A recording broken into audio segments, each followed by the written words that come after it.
Dans une ville ancienne, connue pour ses érudits et ses poètes,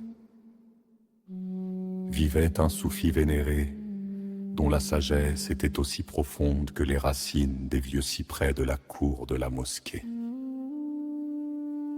On l'appelait Rumi, non pas le grand poète, mais un de ses lointains disciples. Un jour, une jeune femme, le cœur lourd de déception, vint le trouver maître, dit-elle, je cherche la compagnie de l'âme sœur, d'une amitié pure, d'un amour sans nuage.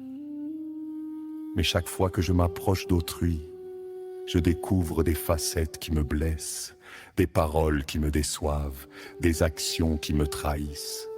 Comment trouver la perfection dans les relations, car sans elle, je ne trouve que souffrance. Le maître, assis sous un figuier, l'écouta attentivement, puis il lui dit « Viens, ma fille, je vais te raconter l'histoire du fleuve et de la montagne. » Il y avait un fleuve impétueux qui, depuis la nuit des temps, sculptait son chemin à travers la terre. En son chemin se dressait une montagne solide et immuable. Le fleuve, dans sa fougue, rêvait de la contourner, de ne pas être entravé par cette masse rocheuse. Il la voyait comme un obstacle à sa course parfaite vers l'océan. Il tentait de la percer, de l'éroder. Mais la montagne tenait bon, impassible, le fleuve s'irritait. Son murmure se faisait grondement. Puis un jour épuisé, il arrêta sa lutte. Il se laissa faire, coulant doucement autour des contreforts de la montagne, épousant ses courbes, se frayant un chemin patient dans les vallées qu'elle formait. Au fil des siècles, le fleuve ne se contenta plus de contourner. Il commença à chanter, à murmurer contre la pierre. Et la montagne, qui avait résisté à sa force, se laissa adoucir par sa persévérance, ses flancs s'arrondirent, ses pierres se polirent. Le fleuve, en épousant la montagne, découvrit qu'elle n'était pas un obstacle, mais un guide, une structure qui donnait forme à son courant, créant des cascades joyeuses et des bassins paisibles.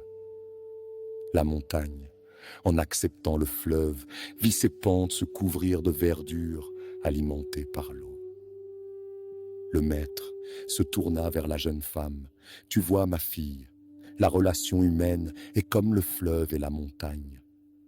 Tu es le fleuve qui cherche sa voie et les gens que tu rencontres sont les montagnes. Au lieu de chercher la perfection en eux, attends-toi à leur présence, à leur aspérité, à leurs ombres. C'est en épousant leur forme, en acceptant leurs détours, en cessant de vouloir les changer par la force, que tu découvriras que ce qui te semblait être un obstacle peut devenir ce qui donne la plus belle forme à ta propre existence, créant ensemble des paysages insoupçonnés.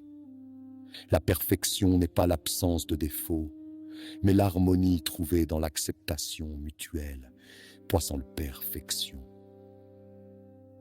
La jeune femme, le regard plongé dans la cour paisible, sentit un poids s'enlever de son cœur.